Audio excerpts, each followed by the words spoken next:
3 दिसंबर 2021 Punjabi singer Sidhu Moosewala ने Congress party join कर ली। बताया जा रहा है कि वो मानसा सीट से आगामी पंजाब इलेक्शन में चुनाव लड़ सकते हैं। कांग्रेस उन्हें पंजाब के बाकी इलाकों में कैंपेनिंग के लिए भी इस्तेमाल करेगी, क्योंकि पंजाब में सिद्धू मूसेवाला की तगड़ी फैन फॉलोइंग है। इस लोकप्रियता में जितना उनके गानों का हाथ है, उससे ज्यादा विवादों का। हालांकि पॉलिटिक्स में आने वाले सिद्धू अपने परिवार के पहले मेंबर नहीं हैं। उनकी मां चरण कौर भी चुनाव लड़कर गांव की सरपंच बनी थी। सिद्धू उनके लिए भी कैंपेनिंग किया करते थे। सिद्धू मूसेवाला ने ऐसा क्या किया है जो इतने सारे लोग उन्हें फॉलो करते हैं? आइए बताते हैं कि क्या है सिद्धू मूसेवाला की कहानी। पंजाब में एक जिला है मानसा। यहाँ के मूसा गांव में 11 जून 1993 को सरकारी अफसर भोला सिंह और उनकी पत्नी चरण कौर के घर एक बच्चा पैदा हुआ। इसका नाम रखा गया शुभदीप सिंह सिद्धू। शुरुआती स्कूली पढ़ाई लिखाई से निपटने के बाद माता पिता ने शुभदीप का दाखिला इंजीनियरिंग कॉलेज में करवा दिया, मगर शुभदीप का झुकाव पढ़ाई से ज्यादा संगीत की तरफ था। वो ऐसी उम्र होती है ना जब आप बहुत कुछ बनने का सोचते हैं। जिस दिन जैसा मूड वैसा एम्बिशन। शुभदीप के पेरेंट्स को भी ऐसा ही लगा, मगर वो लड़का सिंगिंग को लेकर पैशनेट था। छठी क्लास से ही हिप हॉप टाइप ढिकचक म्यूजिक सुनने लगा था। पंजाबी स्टीरियोटाइप तोड़ते हुए शुभदीप ने टूपैक की जगह टूपैक को चुना। टूपैक शकूर दुनिया के बेस्ट रैपर्स में गिने जाते हैं। अपने गानों में सोशल इश्यूज के बारे में भी बात करते थे, मगर स्पिट और फ्लो ऐसा कि सिर्फ कान में नहीं दिमाग में भी सनसनी फैला दें। कैलिफोर्निया लव और सो मेनी टीयर्स मेरे निजी पसंदीदा टूपैक ट्रैक्स हैं। 7 सितंबर 1996 को एक अनजान हमलावर ने लॉस एंजलिस में टूपैक की गोली मारकर हत्या कर दी। तब वो मात्र 25 साल के थे, मगर दुनिया को अपना लोहा मनवा चुके थे। अगर किसी आर्टिस्ट की मौत कम उम्र में हो जाती है, उसके इर्द गिर्द महानता का आभामंडल ऑटो पायलट मोड पर तैयार हो जाता है। और फिर टूपैक तो जीते जी गोट माने जा चुके थे। खैर, शुभदीप को लगने लगा कि उसे भी ऐसा ही कुछ करना है। वो टूपैक के गाने सुनता, याद करता, उनका मतलब समझने की कोशिश करता। इस सबके बीच साल 2012 में शुभदीप का एडमिशन लुधियाना के गुरु नानक देव इंजीनियरिंग कॉलेज में करवा दिया गया। साल 2016 में शुभदीप इलेक्ट्रिक इंजीनियर बनकर ग्रेजुएट हुए। घर वालों ने कहा, आगे थोड़ा सा और पढ़ लो, फिर तो ऐश ही ऐश है। इस स्कीम में फंसाकर शुभदीप को कनाडा भेज दिया गया। कनाडा शुभदीप के लिए कल्चरल शॉक तो था, मगर यहाँ उन्हें आर्टिस्टिक माहौल मिला। अलग अलग तरह के लोगों से मुलाकात हुई, दिमाग खुलने लगा। शुभदीप को लगा कि वो अब अपना म्यूजिक वाला करियर परस्यू कर सकते हैं। शुभदीप ने अपने करियर की शुरुआत लिरिक्स राइटर के तौर पर की। शुभदीप नाम कूल और हिप हॉप आर्टिस्ट जैसा साउंड नहीं कर रहा था, इसलिए शुभदीप ने अपने नाम के साथ गांव का नाम जोड़ लिया। अब वो बन गए सिद्धू मूसेवाला। सिद्धू ने पंजाबी सिंगर निंजा के लिए लाइसेंस नाम का गाना लिखा, जो 2016 में स्पीड रिकॉर्ड्स के यूट्यूब चैनल पर रिलीज हुआ। सिद्धू के सिंगिंग करियर की शुरुआत हुई साल 2017 में। एक गाना आया था जी वैगन नाम का, इससे उनके करियर की शुरुआत हुई। ये डुएट सॉन्ग था जिसमें सिद्धू की साथी सिंगर थी गुलरेज अख्तर, मगर ये गाना ज्यादा चला नहीं। अगस्त 2017 में सिद्धू का नया गाना सो हाई रिलीज हुआ। ये गाना इंस्टेंट हिट साबित हुआ। इस गाने को खबर लिखे जाने तक यूट्यूब पर 455 मिलियन से ज्यादा बार देखा जा चुका है। इस गाने के बाद लोग सिद्धू मूसेवाला को पहचानने लगे। साल 2018 में सिद्धू ने अपना पहला एल्बम रिलीज किया, PBX1 नाम के इस एल्बम में कुल 13 गाने थे। इसमें से जट दा मुकाबला, दाऊद और बैड फेला जैसे गाने खूब पसंद किए गए, मगर एक तबके को सिद्धू तभी से खटकने लगे। लोगों ने कहा कि जट दा मुकाबला जैसे गाने कास्टिज्म को प्रमोट करने वाले हैं। इस तरह के गाने यूथ को गलत तरीके से इन्फ्लुएंस करेंगे। एक तरफ जहां इस एल्बम की फजीहत हो रही थी, दूसरी तरफ इसके गाने दुनिया भर में धूम मचा रहे थे। सबसे विवादित गाना जट दा मुकाबला यूके एशियन म्यूजिक चार्ट में 11वें नंबर तक पहुंच गया। एल्बम के खिलाफ नेगेटिविटी उसकी सफलता में मददगार साबित हुई। इसके बाद सिद्धू ने 47 नाम का गाना बनाया।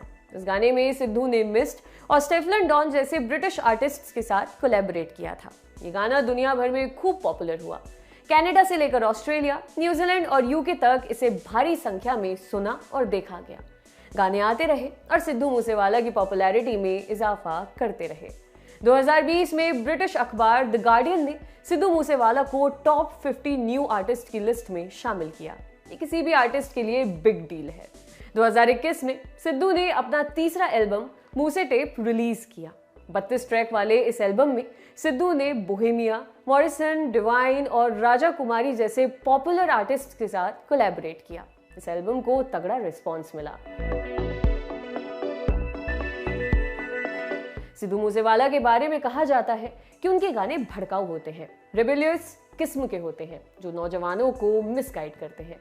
गानों की भाषा सभ्य नहीं होती, भले ही वो खाटी पंजाबी भाषा का इस्तेमाल अपने गानों में करते हैं, कई बार उसका मतलब अंग्रेजी में भी समझाते हैं, मगर सिद्धू के कई गाने ऐसे हैं जिनमें अपशब्दों का इस्तेमाल होता है। पिछले कुछ सालों में सिनेमा से लेकर स्टैंड अप कॉमेडी और म्यूजिक तक में गाली गलौज का इस्तेमाल धड़ल्ले से बढ़ा है। गाली वगैरह ऐसी चीजें हैं जो एक उम्र विशेष में बड़ी आकर्षक लगती हैं, क्योंकि हमें उस तरह की भाषा इस्तेमाल करने की मनाही है और जिस काम को करने की मनाही हो सबसे ज्यादा मजा वही करने में आता है। सिद्धू के गानों का फील भी ओवरऑल रेबेलियस किस्म का होता है, कई बार पॉलिटिकली इनकरेक्ट भी, मगर सिद्धू की टारगेट ऑडियंस यूथ है। यूथ को पॉलिटिकल करेक्टनेस का कोई लोड नहीं है। उन्हें हेवी बीट और बेस के साथ एक आध क्रांतिकारी लाइन दे दो और वे उतने में खुश हैं। नार्सिसिज्म यानी कि खुद को दूसरों से बेहतर बताना भी सिद्धू के गेम प्ले का हिस्सा है जो यूथ को अट्रैक्ट करता है। आप किसी के भी सामने वो लाइन बोल दो, सीन सॉर्टेड है ब्रो। जैसे जट का मुकाबला गाने को ही ले लीजिए। इस गाने की एक लाइन है जो कि उसकी हुक लाइन भी है, जट का मुकाबला 10 मैनू कित्थे आंदी, यानी जट का मुकाबला कहाँ है बताओ मुझे।